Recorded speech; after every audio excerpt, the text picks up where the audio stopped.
श्री शिवाय नमस्तु भयम। दोस्तों, हर हर महादेव। कैसे हैं आप सब? देखिए, आज का यह वीडियो बहुत ही ज्यादा खास होने वाला है।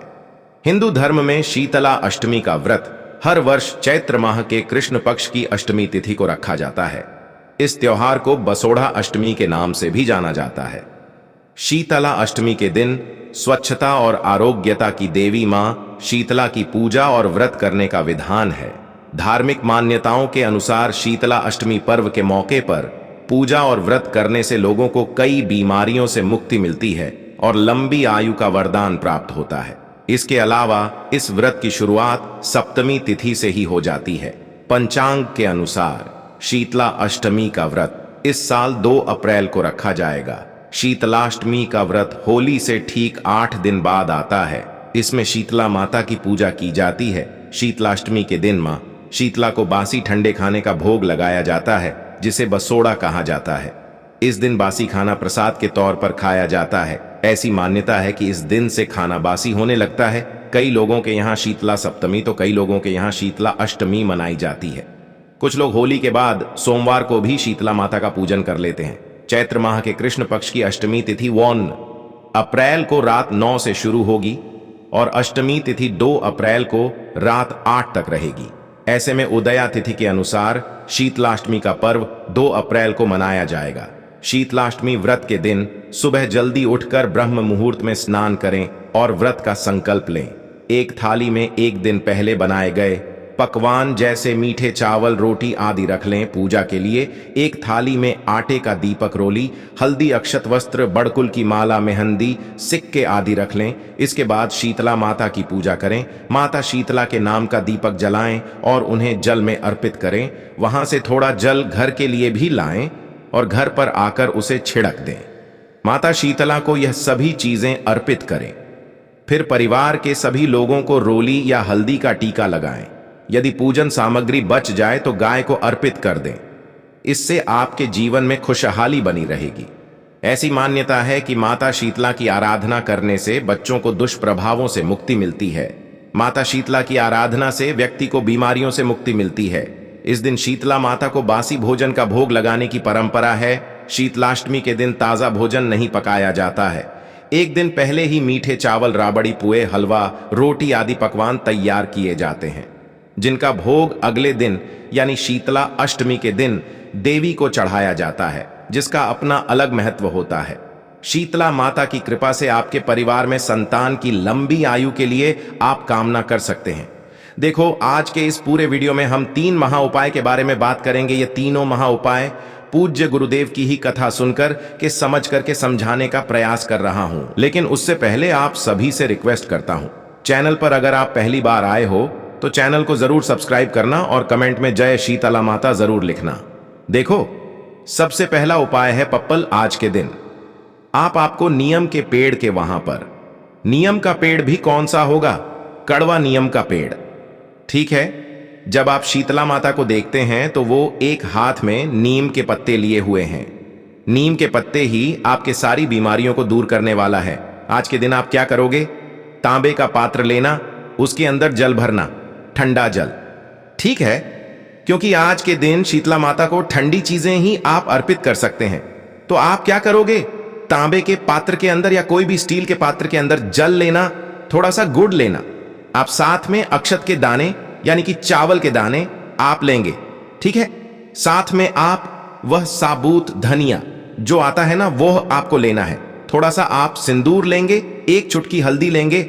ये सारी सामग्री लेकर के आज के दिन आपको जाना है कड़वे नीम के पेड़ के वहां पर। 7 परिक्रमा करना है। जीवन में माता से प्रार्थना करना है कि हमारे घर में निरोगी काया रहे और आपकी कृपा माता बनी रहे। ऐसी कामना करते हुए सबसे पहला उपाय अगर आप कर सको तो आज के दिन आप ये देखो, अष्टमी और न अष्टमी और सप्तमी दोनों दिन कर सकते हैं। आज भी कर सकते हो, कल भी कर सकते हो। यह पात्र जो है आपको कड़वी नीम के जड़ में आपको अर्पित कर देना है। जो भी व्यक्ति इस प्रकार से उपाय करता है, माता की कृपा विशेष रहती है। तो यह हो गया पहला उपाय। अब हम बात करते हैं दूसरे विशेष उपाय की। अगर आप अपनी फैमिली में खुशियां चाहते हो, आपका पूरा परिवार हमेशा खुश रहे, अगर आपकी ये इच्छा है तो आज रात में एक शिव पार्वती दीपक 2 चावल के साथ लगा देना। पूरा परिवार आपका खुश रहेगा। कभी भी लाइफ में उन्हें पीछे मुड़ के देखने की जरूरत नहीं पड़ेगी।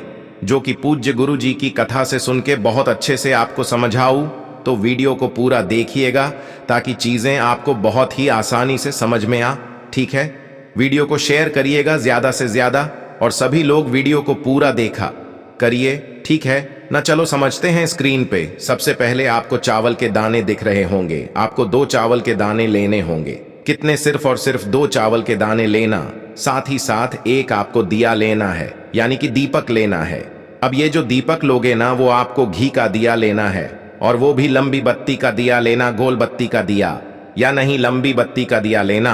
अभी जलाना नहीं है। 2 चावल के दानों को लेंगे और इस दीपक को लेंगे और पहुंच जाएंगे महादेव के शिवलिंग के पास में। मन है, मंदिर में करो मन है। जहां पे भी आप अपने अपने घर में शिवलिंग विराजमान कर रखा है वहां पे भी कर सकते हैं।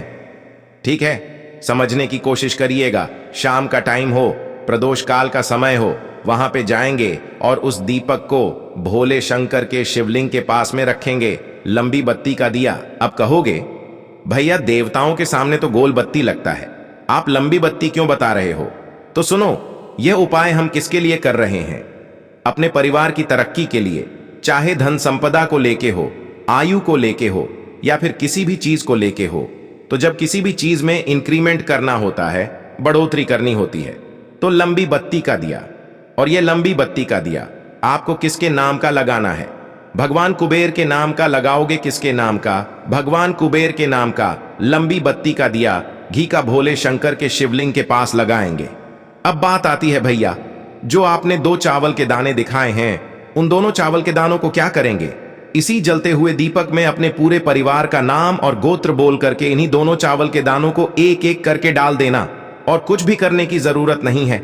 जब तक यह दीपक जल रहा है, महादेव के पास में बैठ करके श्री शिवाय नमस्तुभ्यम का जप कर लेना। जितने देर यह दीपक जलता हो, आप यकीन मानिए कर लीजिएगा, आपकी फैमिली, आपका पूरा परिवार हमेशा खुश रहेगा। जीवन में पीछे पलटने की भी जरूरत नहीं पड़ेगी और आपकी फैमिली हमेशा खुश जरूर रहेगी। ठीक है, तो यहां पे 2 उपाय की हमने बात कर ली है। आगे बढ़ते हैं इस वीडियो के। हम लोग अपने तीसरे उपाय की तरफ, जो कि बहुत ज्यादा आसान और बहुत ज्यादा अच्छा सा उपाय है। यह उपाय होगा कि अगर आप किसी से परेशान बहुत ज्यादा हो और उस इंसान से आपको छुटकारा चाहिए, जैसे मान लेते हैं कोई इंसान कर्ज की समस्या से डूबा हुआ है, कोई इंसान पैसे वापस नहीं कर रहा, या फिर आप किसी का पैसा बाकी हो वापस नहीं कर रहे हो, या फिर कोई ऐसा इंसान है जो आपको ब्लैकमेल कर रहा है, बहुत परेशान कर रहा है, आपको और डरा रहा है, धमका रहा है, आप उससे डरते बहुत हो, तो उससे छुटकारा पाने के लिए इस उपाय को करेंगे। ठीक है, देखो स्क्रीन पे आपको दिख रहा होगा, सिंदूर दिख रहा है, तो आपको इसी तरीके से लेना होगा। एक चुटकी सिंदूर लेना, हल्का सा पानी डाल के इसका पेस्ट बनाओगे। ठीक है, सिंदूर का पेस्ट बनाएंगे। साथ ही साथ आपको एक बेलपत्राम, एक आपको पीपल का पत्ता भी लेना होगा, कहीं से भी, चाहे नीचे गिरा हो या फिर पीपल के पेड़ से तोड़ भी सकते हो। तोड़ने के बाद में जो आपने सिंदूर लिया है, जिस इंसान से छुटकारा चाहिए, चाहे कर्ज को लेके, धन को लेके, व्यापार को लेके, नौकरी को लेके, मारपीट, बहुत ज्यादा प्रॉब्लम है, उस इंसान का नाम इसी पीपल के पत्ते के ऊपर सिंदूर से लिख देना। ठीक है, लिखने के बाद में आप इस पीपल के पत्ते को उठाएंगे। आपके घर के आसपास में कोई भी नदी, ताप सरोवर, कुआं, बावड़ी हो, वहां पे लेकर जाएंगे और उसको विसर्जन करना होगा। एक नाम बोल करके, रतिमान भगवान का नाम लेना है। फिर से बोल रहा हूं, किसका नाम लोगे? रतिमान भगवान का नाम लेकर के आपको उसको जल में प्रवाहित कर देना है। सुबह से लेकर के शाम तक के टाइम पे, जब भी आपको मौका मिलता है, जब भी आपको समय मिलता है, आप इस उपाय को करके जरूर देखिएगा। ठीक है ना? बात आए क्या समझ में? तो आप अपने रिलेशन को मजबूत रखें, आप अपने घर में हमेशा सुख शांति बनाए रखें। यही मेरी कामना महादेव से हमेशा रहती है। ठीक है, जाएगी आपके घर में जो भी नकारात्मक शक्तियां हैं वो दूर हो जाएगी। आपके घर में आर्थिक समस्या जो है वो सब दूर हो जाएगी। आपके घर से रोगों का क्षय हो जाएगा। यदि आपके घर में बार बार बीमार पड़ जाता है कोई ना कोई, तो इस उपाय से वो भी दूर हो जाता है। तो ये उपाय आपको जरूर करना चाहिए। अगर आपको कुछ भी चीज समझ में ना आए तो कमेंट में पूछ लेना, गलती नहीं करना है। श्री शिवाय नमस्तु भयम। हर हर महादेव।